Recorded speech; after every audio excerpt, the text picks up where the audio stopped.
let's get the obvious ones out of the way. No list of top rock bands would be viable without the Beatles and the next band, the Rolling Stones.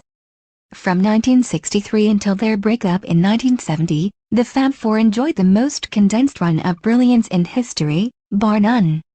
In the process they became bigger than Jesus and had their own mania named after them. The numbers are just otherworldly. Over an 8-year run the Beatles had an astounding 27 number one hits, and dozens others nearly adding to that total. They've sold 183 million records, the most ever. Perhaps most tellingly, no reliable figure exists for concert attendance, because fans were so rabid that the Beatles stopped touring in 1966. Equally impressive is the band's maturation. In less than a decade, they went from suited pop stars strumming simplistic ditties like I Wanna Hold Your Hand to serve as soundtrack to the fast-changing times. They went from Hard Day's Night to Revolution to Abbey Road's Come Together, and, along the way, tripped out with Lucy in the Sky with Diamonds.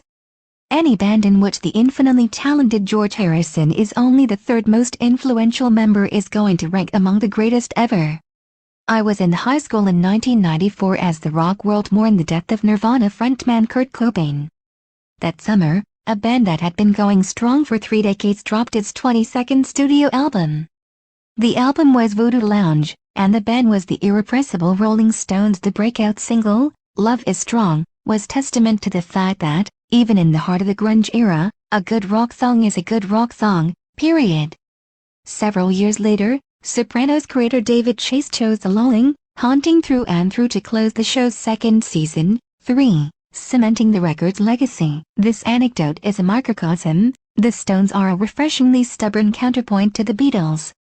While the latter quickly adapted to reflect the tumultuous 1960s, the Stones' catalog is divinely unaffected by its surroundings. 1971's Brown Sugar, a song about sleeping with a black girl, seems out of place amid the civil rights movement, while 1966's Under My Thumb is antagonistically misogynistic, flying in the face of the simmering women's lib movement.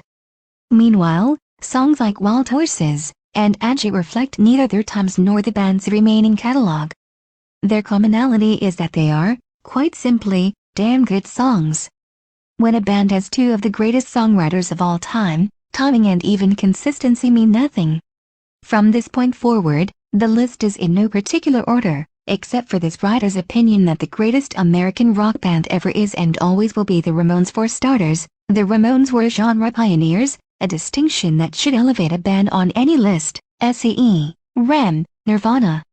Along with the Sex Pistols, the Ramones are generally credited with birthing punk rock. Emerging from the depressing early 1970s, their music, appearance and attitude were an amplified middle finger to everything from the societal status quo to conventional rock music. Their music was never meant for the airwaves. If you're listening to Blitzkrieg Bop on the radio, slow down to less than half measure, you're doing it wrong. No, the Ramones are the type of band whose music is meant to be played at warp speed and ear-splitting volume. We can and should enjoy Rockaway Beach, Sedated, and Sheena is a punk rocker in their natural habitat, live, loud and at machine gun pace. I leave you with this: the Ramones' greatest hits live is the greatest, and at 37 minutes, the fastest, best of album ever. Mic drop. Nirvana was the best rock band in one of its best decades, the 1990s. It is hard to overestimate Nirvana's influence on both the music scene and pop culture.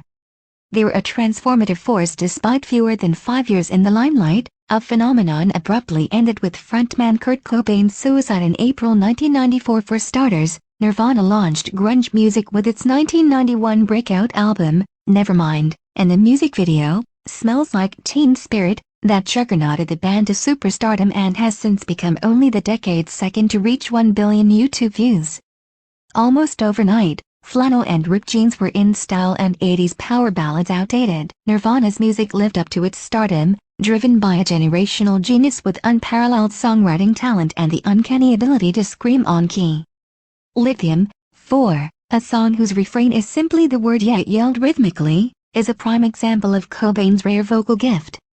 Nevermind, and the band's final full album, In Utero, might be the two best consecutive albums in rock history, and its incredible November 1993 MTV Unplugged performance leaves a haunting chill given Cobain's tragic end just a few months later. But what about the other Seattle-based grunge band with a heroin-addicted lead singer? With lead singer Eddie Vedder, Pearl Jam was less grungy than Nirvana but more diverse in its range of songs. Sampling the band's first 3 albums, 10, Versus, and Vitalogy, fans were presented with tracks that, despite certainly fitting into the burgeoning alternative music genre, were essentially a spaghetti at the wall smattering of random, terrific songs. And as evidenced by their breakout song Jeremy, and subsequent hit Daughter, rhyming lyrics were optional. The majority of those seemingly arbitrary songs were simply great. Animal, Corduroy, Black, Alive, Even Flow. Pearl Jam's bench of hits was so deep that, in the early to mid-1990s, it seemed like a month couldn't pass without a new one breaking onto the airwaves and ascending the Billboard charts. Pearl Jam is an uncomplicated recipe. Eddie Vedder is on a short list of the greatest singer-songwriters of all time, and the band's legend lives on his broad shoulders. The Clash is the most aptly named band on this list, because they're what happens when punk rockers write what is essentially pop music. They were badasses with good rhythm. Most of the Clash's catalog was written by some combination of frontman Joe Strummer and guitarist Mick Jones. Wherever the source, one can see the hand of impromptu providence in such catchy hits as Rock the Casbah and I Fought the Law, as if a gritty, goody punk rocker sat down to write a gritty, goody punk song, but what popped into his head were epiphanies that, regardless of subgenre, are simply good rock songs. The Clash, then, are punk rockers in their hearts but more traditional rock stars in practice. They couldn't write non-catchy music if they tried. Ironically, on 1979's London Calling, Strummer croons that phony Beatlemania has bitten the dust. It wasn't true. The torch had simply passed to another set of geniuses whose image and attitude belied the immovable fact that a rock hit is a rock hit however it is packaged and presented. No, Hole didn't make the cut to add some gender diversity to an inevitably male-dominated list. They're included because they absolutely wailed, both because of and despite lead singer Courtney Love's electric volatility. 5. Calling them a chick band counterpoint to contemporaries like Nirvana, an obvious comparison given Love's marriage to Kurt Cobain, sells them far short.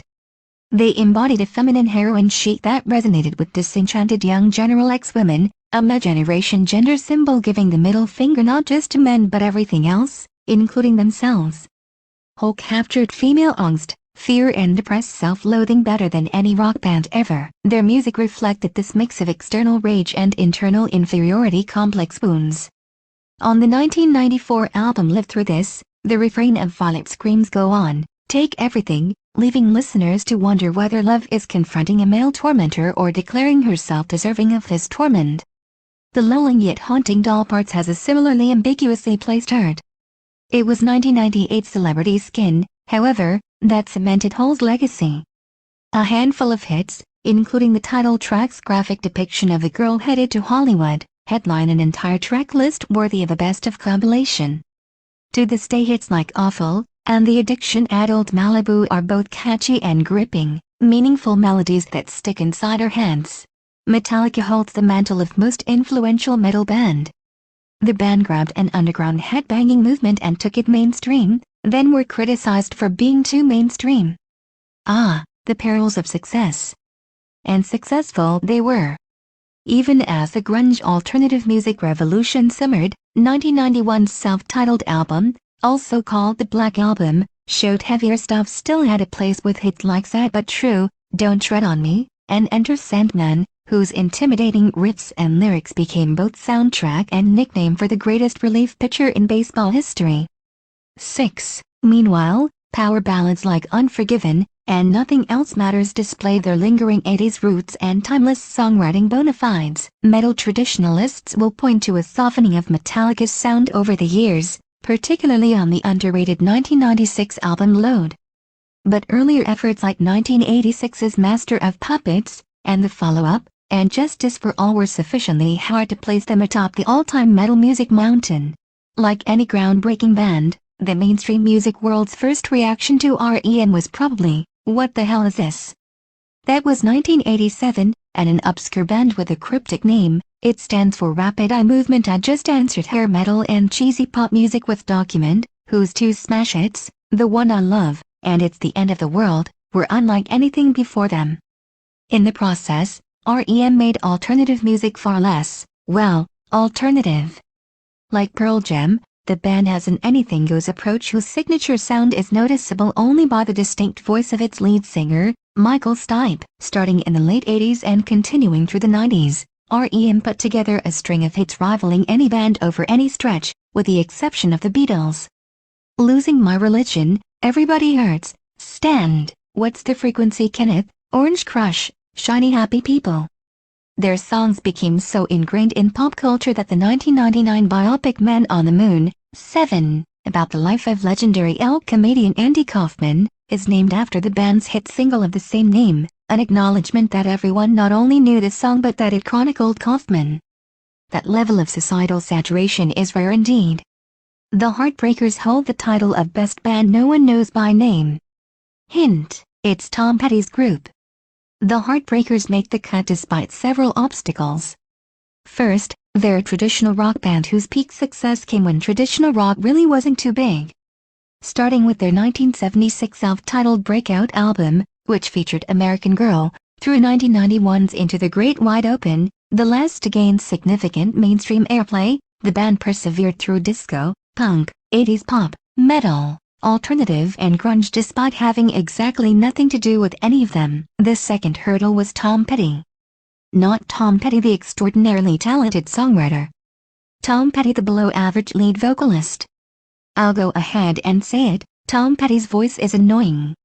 It's nasally and weird. But like Bob Dylan before him, the songs are so good it doesn't matter. From Free Fallin' to Mary Jane's Last Dance to Learning to Fly, the Heartbreakers flew through headwinds into music immortality. The only downside of Petty's genius? Politicians using I Won't Back Down as their campaign theme song.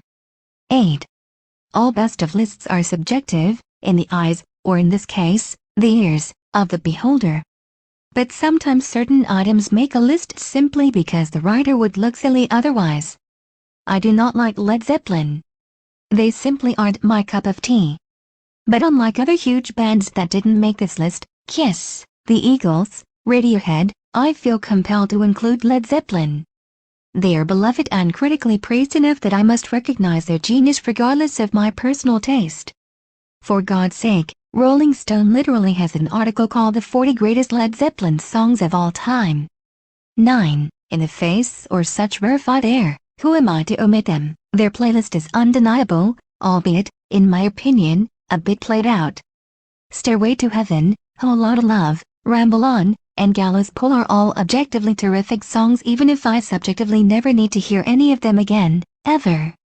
Oh, and naming your album's Roman numerals is unoriginal and arrogant. There, I said it.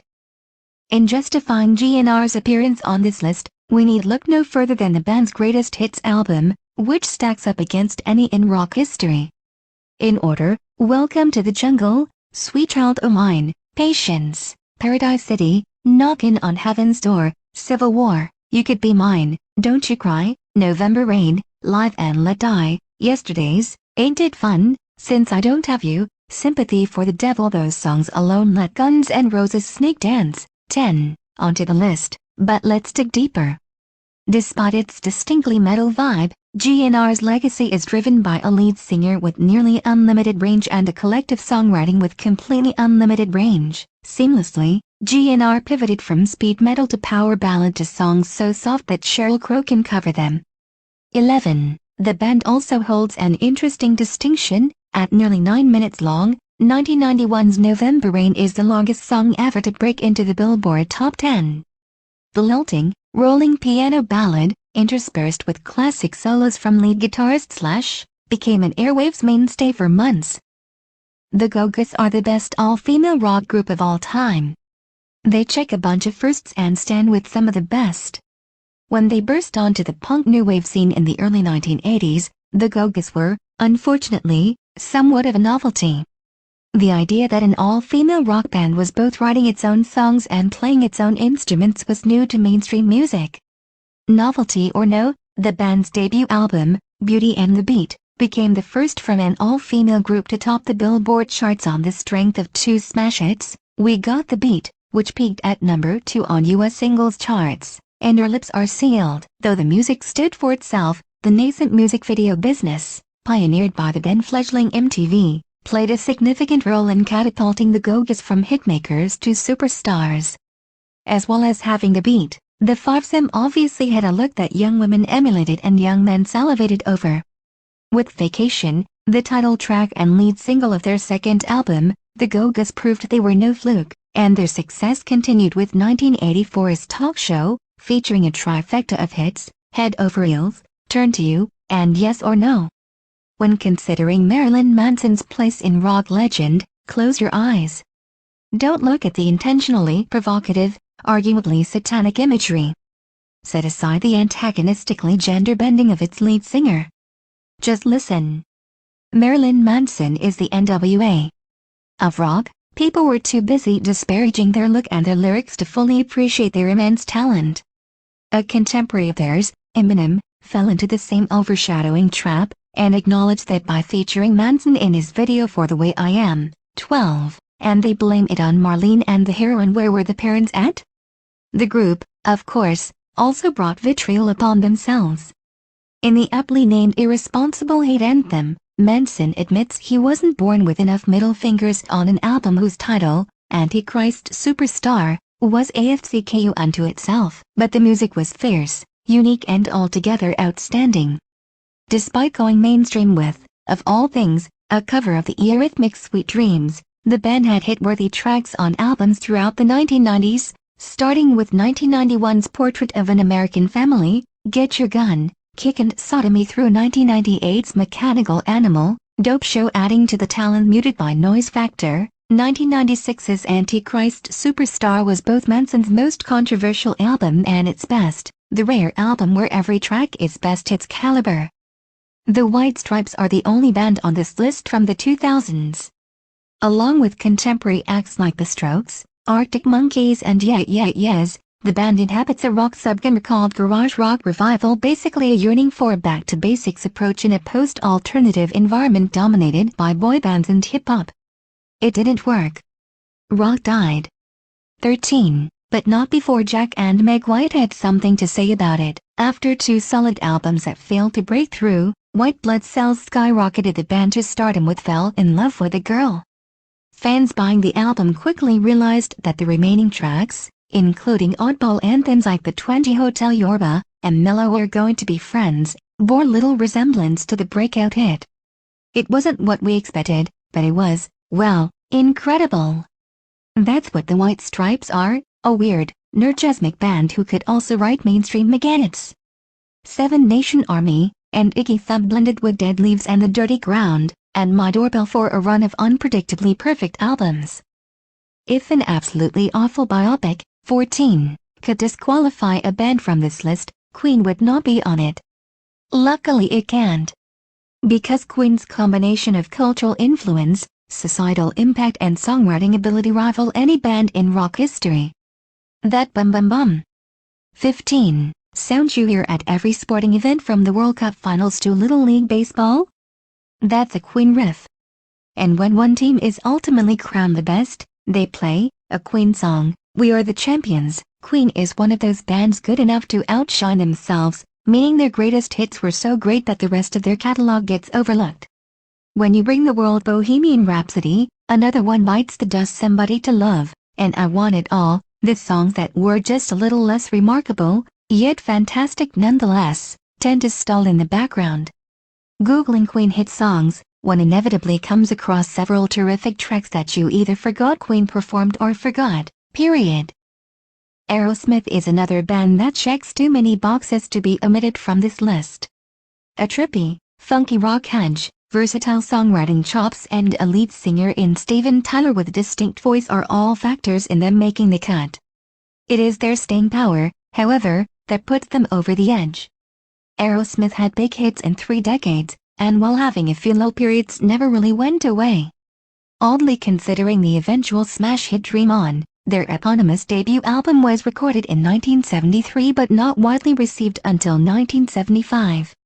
In the interim, they released a second album, Get Your Wings, that received an equally lukewarm reception. That all changed with 1975's Toys in the Attic. The album's breakout hits, Walk This Way and Sweet Emotion, led to its earlier work being discovered and propelled Aerosmith to superstardom. Hits like Ragdoll, Love in an Elevator, Janie's Got a Gun, and Crying kept Aerosmith relevant for decades, and the band even helped Run DMC go mainstream with a hip-hop remake of Walk This Way. 16. In 1964, while the Beatles were asking young ladies to hold their hands, the Kinks had higher aspirations. On the heels of their breakthrough hit You Really Got Me, from their self-titled debut album, All Day and All of the Night pushed the envelope of radio-permissible sexuality. And like Elvis before them, the reason the Kinks could push the envelope was because they were, quite simply, immensely talented. Ahead of their time in both music and message, to this day the Kinks are one of the few bands that can get me to dance, poorly.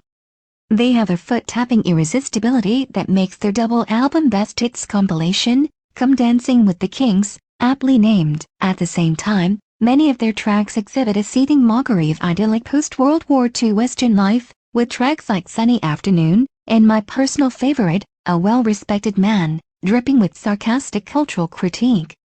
Other tracks, like Tired of Waiting for You, fall into a more traditional, that's just an incredible song category indicative of rock legends. When considering the final 90s band on this list, it was between Smashing Pumpkins and Radiohead. Billy Corgan's group got the nod because, for all Radiohead's hits, too much of their catalog is filler that sounds similar to everything else they've done. The Pumpkins were decidedly more diverse and less risk-averse. Cases in point, after breaking through with their second album, 1993's Siamese Dream, featuring hits like Cherub Rock, Today, and The Lulling Disarm, most bands would be content to cement their stardom and avoid any accusation of flash-in-the-pan sophomoritis. The Pumpkins responded with a wildly ambitious 28-song double feature, Melancholy and the Infinite Sadness, widely considered among the best rock albums in a decade loaded with them. Melancholy displayed the band's unsurpassed range, a dichotomy spanning hard rock hits like Bullet with Butterfly Wings to the mesmerizing, violin-laden Tonight, Link 25, and the loopy, new wave-ish 1979. And then? Something entirely different. Adore, coldly received, 17, as an abrupt departure from the Pumpkins' successful recipe, was a dark, slow library of absolutely brilliant songs, proving that the group would and could do pretty much anything they wanted. As we're running long on word count, it's tempting to just write They Made Joshua Tree, and cease typing immediately. But U2 was and is so much more than that, even if I don't want the worst album free with my Apple device. 18. Thank you very much. All digital disasters aside, it's hard to find something inventive to say about U2. They're simply a great traditional rock band that recorded some of the best rock music ever. Even before Joshua Tree, 1984's The Unforgettable Fire featured Pride, In the Name of Love. After it, Octon Baby brought One, and Mysterious Ways, and 1993's Zooropa successfully changed up the pace with Lemon, and the rapping And all that was before 2000's Beautiful Day, a blockbuster hit even as the band entered its third decade and NSYNC poisoned the airwaves. U2 wrote classic rock songs that would have been hits in any decade, a calling card of rock immortality.